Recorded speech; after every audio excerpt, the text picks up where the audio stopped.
నమస్కారం, న్యూస్ కి స్వాగతం.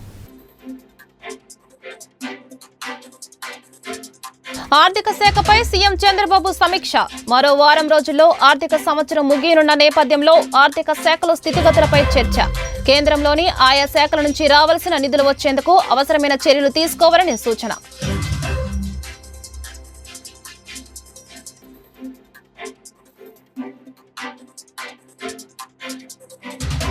సీఎం చంద్రబాబే తనకు స్ఫూర్తి అని డిప్యూటీ సీఎం పవన్ కళ్యాణ్ వెల్లడి. చంద్రబాబు అనుభవం రాష్ట్రానికి అవసరమన్న పవన్. చంద్రబాబు 15 ఏళ్లు సీఎంగా ఉండాలని పవన్ ఆకాంక్ష.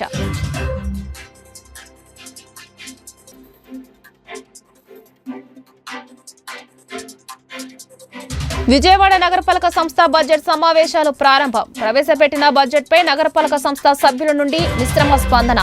అధికార ప్రతిపక్ష సభ్యులతో సహా సిపిఎం సభ్యుడు కూడా ఇది అంకెల గారడీ బడ్జెట్ గా అభివర్ణన.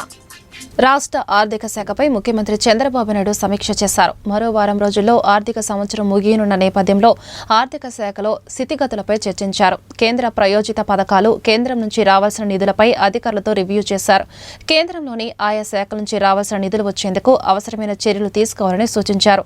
కేంద్రం పథకాలకు సంబంధించి అవసరమైన సమగ్ర సమాచారాన్ని అందించి సకాలంలో నిధులు విడుదల అయ్యేలా చూడాలని అధికారులకు సీఎం సూచించారు. కేంద్ర పథకాలకు సంబంధించి 5 శాఖల నిధులు రావాల్సి ఉందని అధికారులు తెలపగా కేంద్రంతో సంప్రదింపులు జరిపి ఆర్థిక సంవత్సరం ముగింపులోగా నిధులు తెచ్చుకోవాలని తెలిపారు. హైదరాబాద్లోని సీఎం నివాసంలో జరిగిన ఈ రివ్యూకు ఆర్థిక మంత్రి పయ్యవుల కేశవ్, ఆర్థిక శాఖ సెక్రటరీ రొనాల్డ్ రోజ్ హాజరయ్యారు. ఏపీ కష్టాలు ఉన్న సమయంలో కూటమిని రాష్ట్ర ప్రజలు గెలిపించారని, మొత్తం 175 సీట్లలో 164 సీట్లను కట్టబెట్టి ఘన విజయం అందించారని డిప్యూటీ సీఎం పవన్ కళ్యాణ్ చెప్పారు. కూటమికి 21 ఎంపీ స్థానాలను కట్టబెట్టారని తెలిపారు. రాష్ట్రాన్ని అభివృద్ధి దిశగా తీసుకెళ్తున్నామని చెప్పారు. రాష్ట్రం బాగుండాలని చంద్రబాబు కోరుకుంటారని, చంద్రబాబే తనకు స్ఫూర్తి అని, ఆయన స్ఫూర్తితోనే తాను పనిచేస్తున్నారని తెలిపారు. చంద్రబాబు అనుభవం రాష్ట్రానికి అవసరమని, ఆయన 15 ఏళ్లు సీఎంగా ఉండాలని కోరుకుంటున్నారని తెలిపారు. అలాగే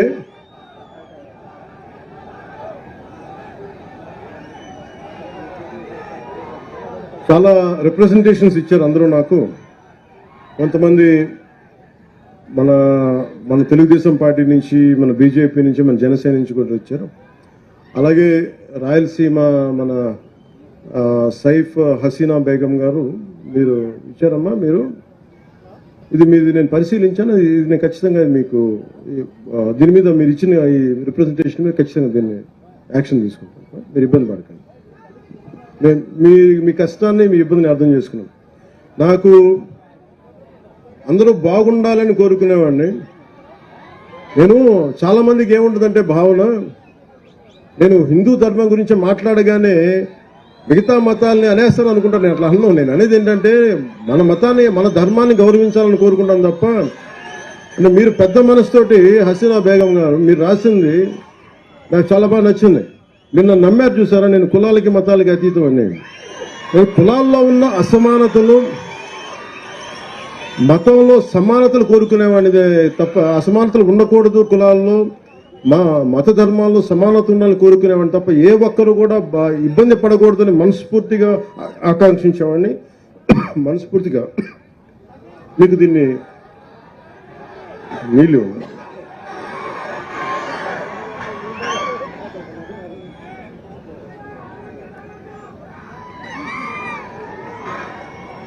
నా ఆరోగ్యం జాగ్రత్తని మీరు అంటే మీరుండగా నాకు భయం ఏంటి చెప్పు. నా లోపల ఏదన్నా బాగలేదంటే ఒక అరుపు అరిస్తే మీరు ఆ జబ్బు కూడా పోదు.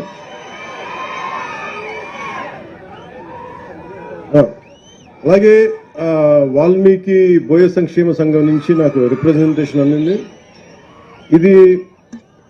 ఇది ప్రత్యేకించి కేంద్ర ప్రభుత్వం, రాష్ట్ర ప్రభుత్వం కంటే కూడా కేంద్ర ప్రభుత్వ పరిధిలో ఉండేది. ఏ కులాలని ఏంటి అనేది, ఉదాహరణకి మన తెలంగాణ విభజన జరిగేంత, మన విడిగా ఏర్పాటయ్యాక దాదాపు 26 కులాలని, 29 కులాలను బీసీల జాబితా నుంచి తొలగించారు. సో ప్రతిదీ చాలా క్లిష్టమైన, కష్టమైన ప్రక్రియ. కానీ పదే నేను పోయినసారి వచ్చినప్పుడు కూడా వాల్మీకి బోయ సంక్షేమ సంఘం నాకు ఈ రిప్రజెంటేషన్ ఇచ్చారు. ఖచ్చితంగా దీన్ని గౌరవ ముఖ్యమంత్రి గారితో మాట్లాడి, క్యాబినెట్లో మాట్లాడి దీన్ని వారికి తెలియజేస్తాను మనస్ఫూర్తిగా మీకు తెలియజేసుకున్నాను. అలాగే విజయవాడ నగరపాలక సంస్థ బడ్జెట్ సమావేశాలు శనివారం జరిగాయి. ప్రవేశపెట్టిన బడ్జెట్పై నగరపాలక సంస్థ సభ్యుల నుండి మిశ్రమ స్పందన వచ్చింది. అధికార ప్రతిపక్ష సభ్యులతో సహా సిపిఎం సభ్యుడు కూడా ఇది అంకెల గారడీ బడ్జెట్గా అభివర్ణించారు. పద్దులు జామా ఖర్చుల విషయంలో మేయర్ ప్రసంగానికి సభ్యులకు ఇచ్చిన బడ్జెట్ కాపీలకు సంబంధం లేకుండా ఉండటాన్ని ప్రశ్నించారు. ఒకానొక సందర్భంలో వైసీపీ కార్పొరేటర్ అడపా శేషగిరి ఇది ప్రజల ఆమోదయోగ్యమైన బడ్జెట్ అనడంలో బీజేపీ కార్పొరేటర్ల బొల్లా విజయ్ కుమార్, టీడీపీ కార్పొరేటర్లు నిరసన తెలియజేశారు. దీంతో కొద్దిపాటి ఘర్షణ వాతావరణం కొద్దిసేపు నెలకొంది. సభ్యులు అడిగిన ప్రశ్నలకు అధికారులు సమాధానమిచ్చిన సభ్యులతో మాత్రం అసంతృప్తి తొలగిపోలేదనడంలో ఎలాంటి సందేహం లేదు. ఈ సమావేశాల అనంతరం మేయర్ రాయన భాగ్యలక్ష్మి మాట్లాడుతూ బడ్జెట్లో ఉన్న అంకెల వ్యత్యాసాలకు అధికారులు సమాధానం ఇచ్చారన్నారు. నగర అభివృద్ధికి, సంక్షేమానికి ఇది అనుకూలమైన బడ్జెట్ అన్నారు. TDP floor leader Nellibandla Balaswamy మాట్లాడుతూ కేవలం అంకెల గారడీతో బడ్జెట్ను రూపొందించారని, ప్రజా సంక్షేమానికి కోత విధించారని, అభివృద్ధికి నిధులు తగ్గించారని ఆరోపించారు. సిపిఎం ఫ్లోర్ లీడర్ సత్యబాబు మాట్లాడుతూ ప్రజా సంక్షేమానికి, నగర అభివృద్ధికి పనికిరాని అంకెల గారడీ బడ్జెట్ అన్నారు. సభ్యులందరూ క్వశ్చన్ చేయడం జరిగింది. దానికి డిసిఆర్ కూడా మనకి వివరణ ఇవ్వటం జరిగింది. ఏదైతే మనకి 109 కోట్ల ఆదాయము రెవెన్యూలో మనకి రావడం జరిగింది అని చెప్పి నాకు చెప్పారు. అలాగే పుస్తకంలో 200 కోట్ల వరకు మనకు ఆదాయం వచ్చిందని అక్కడ పుస్తకంలో తెలియచేయడం జరిగింది. దానికి వేరియేషన్ ఏంటంటే 21/12/2024 నాకు పుస్తకంలో పెట్టిన డేట్ 21/12/24 వరకు మనకి 109.24 కోట్లు ఆస్తి పన్నుగా మనం విజయవాడ నగరంలో వసూలు చేయడం జరిగింది. కానీ మనకి బడ్జెట్ బుక్ లో ఇచ్చింది ఏంది అంటే 200 కోట్లు వచ్చింది ఆదాయం అని చెప్పి బడ్జెట్ బుక్ లో ఇవ్వటం జరిగింది. దానికి వేరియేషన్ ఉంది. అలాగే ఆస్తి పన్ను, నీటి పన్ను గాని, సివరేజ్ రేట్ ఛార్జెస్ గాని, అట్లాగే వాటర్ మీటర్ ఛార్జెస్ గాని, ఇవన్నీ ఇక్కడికి బడ్జెట్ బుక్ లో వేరియేషన్ ఉంది. ఎందుకు వేరియేషన్ ఉందని చెప్పి గౌరవ సభ్యులందరూ అధికారులకి అడగటం జరిగింది. దానిలోన ఇక్కడ ఉన్నది 12వ నెల 2024. ఇప్పుడు మార్చి మనకి ఈ రోజు 22వ తారీఖు. ఏదైతే మనకి మార్చి నెల వస్తుంది అని అంటే మనం పెట్టిన డ్రైవ్స్ గాని, అలాగే మనం అధికారుల మీద పెట్టిన ఒత్తిడికి గాని మార్చి నెల తీరిపోతుంది కాబట్టి మనం పన్నులు చెల్లించాలి అనే ప్రజల ఇంటెన్షన్ గాని, ఈ మొత్తాన్ని మనకి ఈ ఒక 2 నెలల్లోనే మనం మిగతాది అన్నది ఇక్కడ పుస్తకంలోన బడ్జెట్ లో ఉన్న వేరియేషన్ కి మనం రీచ్ అయ్యాము 200 కోట్లని. అలాగే ప్రతి ఒక్క ఛార్జెస్ లోన ఆస్తి పన్ను గాని, నీటి పన్ను గాని, సివరేజ్ రెంట్ ఛార్జెస్ గాని, ప్రతి ఛార్జెస్ లోన వేరియేషన్ అన్నది కనిపించిందని అధికారులు తెలియజేయడం జరిగింది. పూర్తి స్థాయిలో బడ్జెట్ మొత్తం ప్రజలకి ఆమోదకరంగా ఉండే విధంగా, ప్రజల మీద ఎటువంటి పన్నుల భారము పడకుండా అన్ని రకాల వర్గాల వారికి ఈ బడ్జెట్ ఆమోదకరంగా ఉండే విధంగా మనం బడ్జెట్ ని ప్రవేశపెట్టడం జరిగింది. బడ్జెట్ కులంకుషంగా సభ్యులందరూ బడ్జెట్ మీద ప్రసంగించారు. అలాగే అధికారులు కూడా ఏదైతే సభ్యులు చెప్పినారో ఆ సలహా సూచనలు కూడా వాళ్ళు తీసుకొని, ఇంకా ఏమైనా సవరించుకోవాల్సినవి ఉంటే సవరించుకొని పూర్తి స్థాయి బడ్జెట్ ను ఆమోదించడం జరిగింది. టిడ్కో లబ్ధిదారులకి కూటమి ప్రభుత్వం ఇచ్చిన హామీ నిలబెట్టుకోవాలని సిపి నగర కార్యదర్శి జి కోటేశ్వరరావు డిమాండ్ చేశారు. తక్షణమే టిడ్కో ఇళ్ల నిర్మాణాలను పూర్తి చేసి లబ్ధిదారులకు అప్పచెప్పాలన్నారు. టిడ్కో చైర్మన్ వేముల అజయ్ కుమార్ చెప్పిన విధంగా ప్రభుత్వమే బ్యాంకులకు లబ్ధిదారుల తరపున 150 కోట్ల రుణాన్ని చెల్లించాలన్నారు. కూటమి ప్రభుత్వం టిడ్కో లబ్ధిదారులకి భారీ నజరానా ఇస్తుందని చెప్పి టిడ్కో చైర్మన్ వేముల అజయ్ కుమార్ గారు ఈ ప్రాంతాన్ని ఈ ప్రభుత్వం ఏర్పాటిన తర్వాత పరిశీలించి ఖచ్చితంగా అందరికీ ఇళ్ళు కేటాయిస్తామని చెప్పి, అది కూడా బ్యాంకుల నుంచి లబ్ధిదారులకి వస్తున్నటువంటి నోటీసుల్ని పరిగణలోకి తీసుకోవాల్సిన పని లేదు, ఎవరు కట్టవలసినటువంటి అవసరం లేదు. ఈ డిసెంబర్ నాటికి 150 కోట్ల రూపాయలు బ్యాంకులకి ప్రభుత్వమే చెల్లిస్తుందని చెప్పి ప్రకటించారు. వచ్చి దాదాపు నెలలు గడుస్తూ ఉన్నది. కానీ ఎక్కడ వేసిన గొంగలు ఎక్కడ అన్నట్టుగా అదే ఎటువంటి పనికి నోచుకున్నటువంటి పరిస్థితి టిడ్కో ఇళ్ళ యొక్క పరిస్థితి ఇక్కడ కనబడతా ఉన్నది. దాదాపు 4 సంవత్సరాల క్రితం గత ప్రభుత్వం ఉన్నప్పుడు పరిశీలనార్థం ఈ ప్రాంతానికి వచ్చాం. ఈ ప్రభుత్వం వచ్చి సంవత్సరం అవుతుంది, దగ్గర సంవత్సరం కావస్తా ఉన్నది. ఎటువంటి కనీసం ఒక ఇటుకరాయి కూడా పేర్చినటువంటి పాపం లేదు. ఎందుకని అనేటటువంటిది ఆలోచిస్తే టిట్కో ఇళ్ల నిర్మాణానికి ఎవరైతే కాంట్రాక్టర్స్ ఉన్నారో వారికి చెల్లించవలసినటువంటి సొమ్ము చెల్లించకపోవడంతో వారి పనులు కనీసం ప్రారంభించినటువంటి పరిస్థితి. ఇప్పుడు పరిశీలించేటటువంటి దానికోసం సిపిఐ విజయవాడ నగర బృందం ఈ రోజున ఈ ప్రాంతాన్ని టిట్కో ఇళ్ల నిర్మాణ పరిస్థితిని పరిశీలించేందుకు వచ్చాం. ఎక్కడ గతంలో ఏ రకంగా ఉందో అదే పద్ధతిలో ఉంది. ఇటీవల వచ్చినటువంటి వరదలతోటి మునిగిపోయినటువంటి ఇల్లు మొత్తం నాశనం అయిపోయినటువంటి పరిస్థితి ఇక్కడ కనబడతా ఉన్నది. కాబట్టి గత తెలుగుదేశం ప్రభుత్వంలోనే టిట్కో లబ్ధిదారులు విజయవాడ నగరంలో 6,573 మందిని ఎంపిక చేశారు. ఎంపిక చేసినటువంటి వారి దగ్గర నుంచి 25,000, 50,000, ₹1,00,000 కట్టించుకున్నటువంటి దానికి ఈ రోజు వరకు కూడా తెలుగుదేశం ప్రభుత్వం 2019లో మారింది. తర్వాత 2024 ఎన్నికల్లో వైసీపీ ప్రభుత్వం మారింది. ఇవాళ ఈ ప్రభుత్వం ఏర్పడి సంవత్సరం అవుతా ఉన్నది. కాబట్టి తక్షణమే ఈ యొక్క టిట్కో లబ్ధిదారుల యొక్క ఇబ్బందులను గమనించి వారికి ఇళ్లు కేటాయించాలని చెప్పి కూటమి ప్రభుత్వానికి విజ్ఞప్తి చేస్తున్నాం. ఆ రకంగా కాకపోతే రాబోయేటటువంటి కాలంలో దీర్ఘకాలికంగా పోరాటం చేసి విజయవాడ నగరంలో కమ్యూనిస్ట్ పార్టీ ఆధ్వర్యంలో టిట్కో ఇళ్లని ఎవరికైతే కేటాయించారో వాళ్ళ చేత గృహప్రవేశాలు చేసేటటువంటి కార్యక్రమాన్ని సిపిఐ చేపట్టబోతుంది అని చెప్పి సందర్భంగా విజ్ఞప్తి చేస్తూ మీరు లబ్ధిదారులకి బ్యాంకులకి చెల్లిస్తామన్నటువంటిది డిసెంబర్కి అన్నారు. ఈరోజు మార్చి ఆఖరికి అవుతా ఉన్నది. బ్యాంకులకు ఇవ్వాల్సినటువంటి 150 కోట్లు లబ్ధిదారుల తరపున మీరే చెల్లించండి, అలాగే నిర్మాణాన్ని చేపట్టాలని చెప్పి ప్రభుత్వాన్ని సిపిఐగా డిమాండ్ చేస్తాం. స్నేహపూర్వక వాతావరణం గుంటూరు మున్సిపల్ కార్పొరేషన్ ఉద్యోగులు ఏర్పాటు చేసిన ఇఫ్తార్ విందు కార్యక్రమంలో పాల్గొనడం సంతోషం కలిగించింది. ఈ కార్యక్రమానికి హాజరైన మున్సిపల్ కమిషనర్ పులి శ్రీనివాసులు, ప్రజా ప్రతినిధులు, వివిధ శాఖల ఉద్యోగులకు ప్రత్యేక శుభాకాంక్షలు తెలియజేస్తున్నాం. మహమ్మద్ నజీర్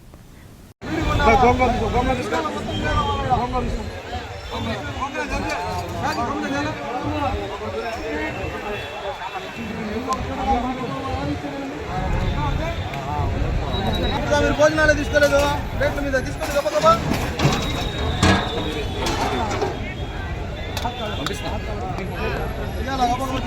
आते थे मैं भी यहाँ से म्यूनसिपालिटी के अंदर है। फिलहाल जल्दी आओ, हम यहाँ चल जाती थी, वो काटा देख जाता हूँ मैं।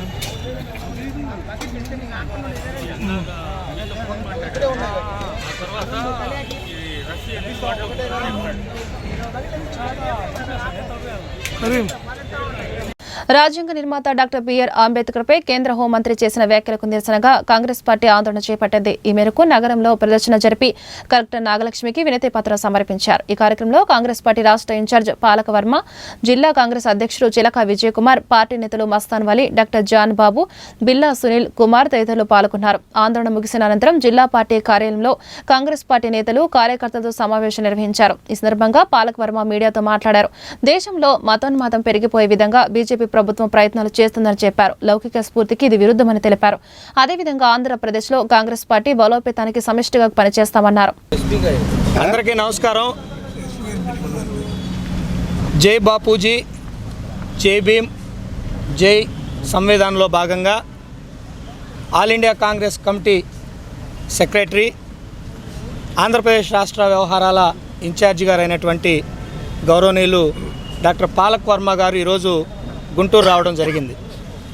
ఈరోజు కలెక్టర్ వారి కార్యాలయంలో ఏదైతే గత సంవత్సరం 12వ నెల అంటే డిసెంబరు 17, 2024 తేదీన అమిత్ షా గారు మరి అంబేద్కర్ గారిని ఈ దేశాన్ని అవమానిస్తూ తీవ్రమైన వ్యాఖ్యలు ఏవైతే చేశారో దాంట్లో భాగంగా కాంగ్రెస్ పార్టీ తీవ్రమైన నిరసనను తెలియజేస్తూ వారిని క్యాబినెట్ నుంచి బర్తరఫ్ చేయాలని చెప్పనే కార్యక్రమంలో ఈరోజు కలెక్టర్ గారిని కలవడానికి కార్యాలయానికి రావడానికి జరిగింది.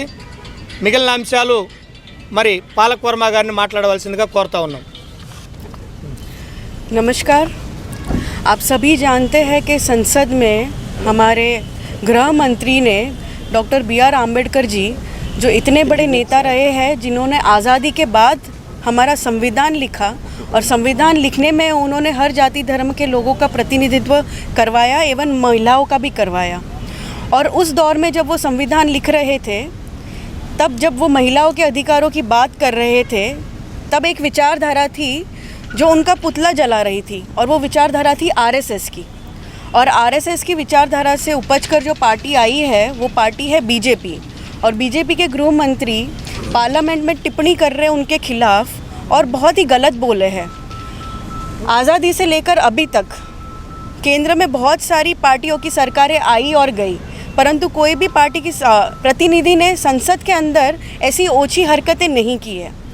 परंतु ऐसी ओछी हरकत जो कर रहे हैं उसके पीछे का रहस्य क्या है, तो वो यह है कि वो जो पार्टी है वो पूरे देश को कमज़ोर करना चाहती है और देश की भागदौड़ 2-4 उद्योगपति के हाथ में सौंपना चाहती है। ये आप सभी जानते हैं और इसीलिए वो संविधान को कमज़ोर करना चाह रहे हैं। पर कांग्रेस पार्टी संविधान को कमज़ोर होने नहीं देगी। हम पूरे देश में जय बापूजी, जय भीम, जय संविधान के माध्यम से ये हम लोग जनता के बीच में जाकर भी बात कर रहे हैं। और आज ही आपने देखा हम यहाँ कलेक्टर ऑफिस भी आए हैं और कलेक्टर के माध्यम से हम हमारे प्रेसिडेंट को ये संदेश पहुंचाना चाहते हैं कि वो इसमें इंटरवीन करे कि ऐसी ओछी हरकतें पार्लियामेंट में या कहीं पर भी नहीं होनी चाहिए, क्योंकि जनता के हाथ मजबूत करना हम सभी का कर्तव्य है। क्योंकि अगर जनता का हाथ कमज़ोर हुआ, आपके हाथ कमज़ोर हुए, महिलाओं के हाथ कमज़ोर हुए, किसान के हाथ कमज़ोर हुए, युवा के हाथ कमज़ोर हुए, तो ये देश कमज़ोर होगा। तो उम्मीद करती हूँ आप सब जय बापूजी, जय भीम, जय संविधान में सहयोग करेंगे और ऐसी ओछी हरकतें देश में नहीं होने देंगे। धन्यवाद। గుంటూరు జిల్లా న్యాయ సేవాధికారి సంస్థ కార్యాలయంలో పోక్సో చట్టంపై శనివారం అవగాహన సదస్సు జరిగింది. POCSO court judge A Anitha అతిథిగా హాజరై పోక్సో చట్టంపై అవగాహన కల్పించారు. జిల్లా judge Parthasarathi, family court judge Chakrapani, first additional judge Satyavathi, జిల్లా న్యాయ సేవాధికారి సంస్థ కార్యదర్శి జియావుద్దీన్ తదితరులు ఈ సదస్సులో పాల్గొన్నారు. బాలల రక్షణ కోసం పోక్సో చట్టం పనిచేస్తుందని ఈ సందర్భంగా న్యాయమూర్తులు తెలిపారు. చట్టాల పట్ల ప్రతి ఒక్కరూ అవగాహన పెంచుకోవాలని సూచించారు. బాధితులకు సత్వరమే న్యాయం అందించే విధంగా కృషి చేయాలన్నారు. Justice and Criminal Evidence Act 1999 of United Kingdom mentions certain measures for the protection of the vulnerable witnesses, and they categorize the vulnerable witnesses as the one who are below 18 years of age with certain additional difficulties like mental disorders, physically handicapped, are unable to cope up due to intelligence impairments. So these 4 categories are the persons, and even that is not, this categorization is not conclusive, and even the court might arrive depending upon the circumstances of the case who is a vulnerable witness. So under this category it can be said that a victim in a POCSO case is a vulnerable witness because of her age, as unable to testify or to give evidence due to certain, because of her impairment of age, lack of maturity, it can be said that she is a vulnerable witness. Now coming to what the schemes are for the protection of the vulnerable witness, the court should come to the rescue of the vulnerable witness. This is అంటే ఈ చట్టంలో ఏ ఉంటాయండి నేరం? ఈ చట్టంలో వచ్చేసి assault, ఇంకా వచ్చేసి సెక్షువల్ అసాల్ట్స్, ఆ తర్వాత వచ్చేసి పెనిట్రేటివ్, నాన్ పెనిట్రేటివ్ అసాల్ట్స్, దీని గురించి ఈ చట్టం కఠినంగా శిక్షించాలని చెప్పేసి చెప్తుంది సార్. సార్ ఈ నిందితులకి అంటే ఎలాంటి శిక్షలు పడతాయి దీనివల్ల? ఈ నిందితులకు వచ్చేసి దీంట్లో కొన్ని చిన్న నేరాలుగా, పెద్ద నేరాలుగా పరిగణించబడ్డాయి. దానికి వచ్చేసి ఇవి సీవియర్ క్రైమ్స్ వచ్చేసి పెనిట్రేటివ్ అసాల్ట్స్ అంటే చాలా తీవ్రంగా పరిగణించబడతాయి. దానికి వచ్చేసి జీవిత ఖైదు కూడా విధించే అవకాశం ఉంది. దీనికి వచ్చేసి ప్రత్యేక న్యాయాధికారులు ఉంటారు. చైల్డ్ ఫ్రెండ్లీ కోర్టు అని ఒకటి ఎస్టాబ్లిష్ అయ్యింది. అది వచ్చేసి మన కోర్టుకు పక్కనే ఉంది ఆ కోర్టు. ఆ మేడం గారు ఈరోజు ఈ వర్క్షాప్ని అంతా సెషన్ తీసుకొని అందరికీ దాని మీద అవగాహన కల్పిస్తున్నారు. ఫోక్స్ వలన ఎలాంటి నష్టం జరిగింది ఎవరైనా తప్పు చేస్తే? ఈ పోక్సో శిక్షలన్నీ కఠినంగా ఉంటాయి. దానికి వచ్చేసి ఒక్కొక్క శిక్షకు ఒక్కో రంగా దాంట్లో చెప్పబడింది.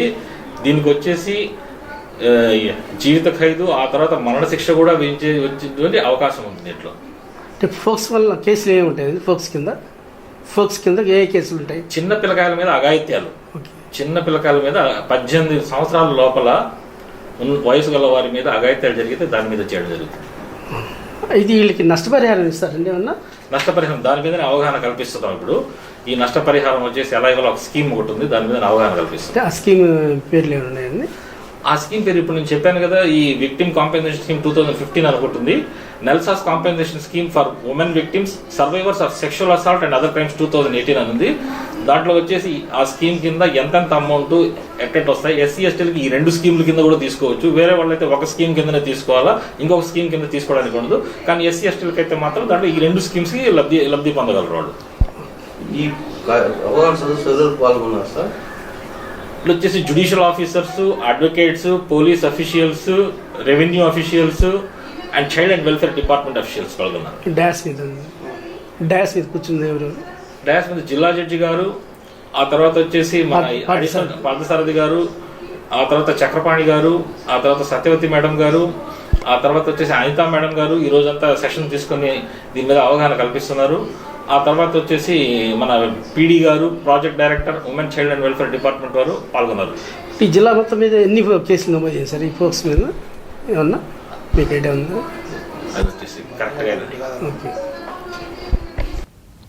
ఇప్పటి వరకు మేయర్గా పనిచేసిన కావటి గుంటూరును నిర్లక్ష్యం చేశాడని ఎమ్మెల్యే గల్లా మాధవి ఆరోపించారు.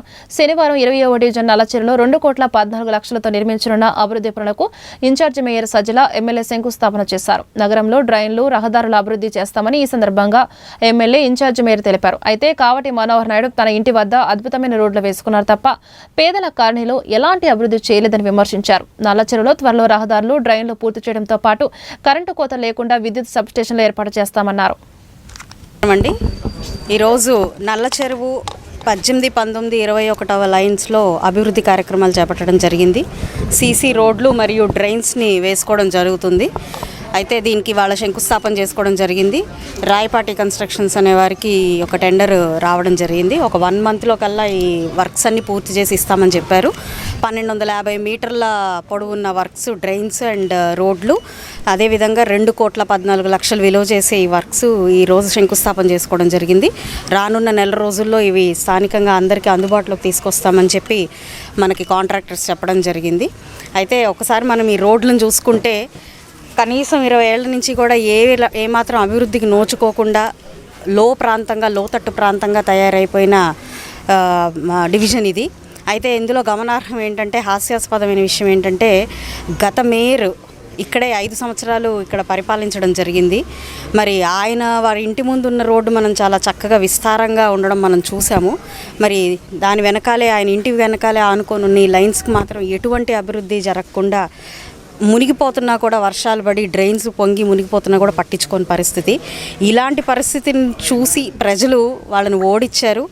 ఇప్పుడు వాళ్ళని మేయర్గా కూడా దింపారు. అయితే ఆయన మాత్రం మాకు అన్యాయం జరిగింది, లేదంటే అవమానాలు భరించలేక రాజీనామా చేశా అని చెప్పుకుంటున్నారు. ఇదే ఒక నిదర్శనం. ఆయన చుట్టుపక్కల ఉన్న ప్రాంతమే ఆయన అభివృద్ధి చేసుకోక, చెయ్యనందుకు ప్రజలు వాళ్ళని ఓడించినందుకు మొహం చెల్లక రాక ఈరోజు అది కూటమి ప్రభుత్వం మీద వేయడం జరిగింది. ఏదేమైనప్పటికీ మనం గత ప్రభుత్వాన్ని అనుకోవడానికి ఏమీ లేదు. వాళ్ళు చేసిన వాటికి వాళ్ళకి వచ్చిన రిజల్ట్ మనం చూస్తూనే ఉన్నాం.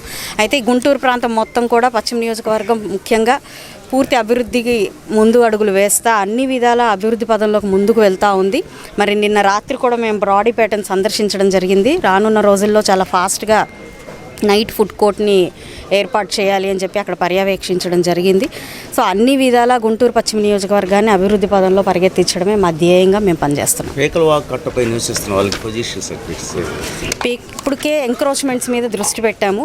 ఇలాగ ఒక పీకలవాగు, చాలా డ్రైన్స్, ఆ లైన్ మొత్తం కూడా చాలా ఉన్నాయి, ఇళ్ళు ఎంక్రోచ్ అయి ఉన్నాయి. వాళ్ళందరికీ వాస్తవంగా మనకి లాస్ట్ టిట్కో ఇళ్ళు కానివ్వండి, లేదంటే ఇంకే ఇళ్ళు లేని పక్షంలో వాళ్ళకి అవి ఏర్పాటు చేసి అక్కడి నుంచి లిఫ్ట్ చేయడం మెయిన్గా ఎజెండాగా పెట్టుకున్నాం. ఎందుకంటే ఎప్పుడు ఆ ఇళ్ళు ఆ వాగులో పడిపోతాయో తెలియని పరిస్థితుల్లో ఒక అగమ్య గోచరంగా మురికి నీటి పక్కన అక్కడ స్థానికంగా ఉంటున్నారు. వాళ్ళకి నచ్చజెప్పైనా సరే కొంచెం మంచిగా వాళ్ళు బ్రతికేలాగా, మంచి ప్రమాణాలు ఉన్న ఇళ్లలో ఉండేలాగా ప్రయత్నం చేయాలనుకుంటున్నాము.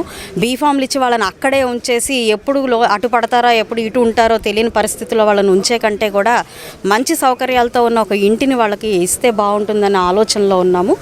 ఏదేమైనప్పటికీ వాళ్ళకి కరెంటు కానివ్వండి, వాటర్ కానివ్వండి ఇబ్బంది లేకుండా ఆ ఏర్పాట్లు మాత్రం చేయాలని అనుకుంటున్నాం. ఈ డివిజన్లో కొత్తగా నూతనంగా రిజర్వాయర్ ఒకటి, విద్యుత్ సబ్స్టేషన్ నిర్మాణంలో అవి కొద్దిగా నెమ్మదిగా జరుగుతుంది.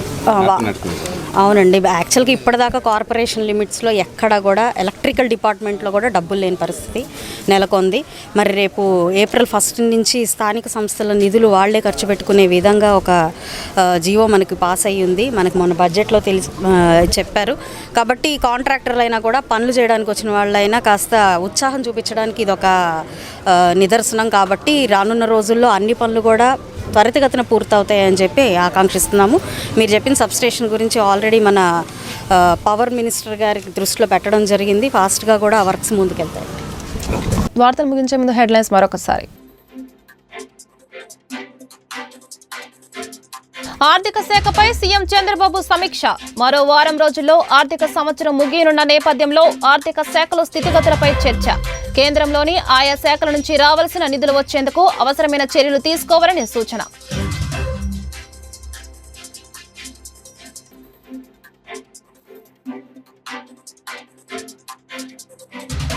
సీఎం చంద్రబాబే తనకు స్ఫూర్తి అని డిప్యూటీ సీఎం పవన్ కళ్యాణ్ వెల్లడి. చంద్రబాబు అనుభవం రాష్ట్రానికి అవసరమన్న పవన్. చంద్రబాబు 15 ఏళ్లు సీఎంగా ఉండాలని పవన్ ఆకాంక్ష.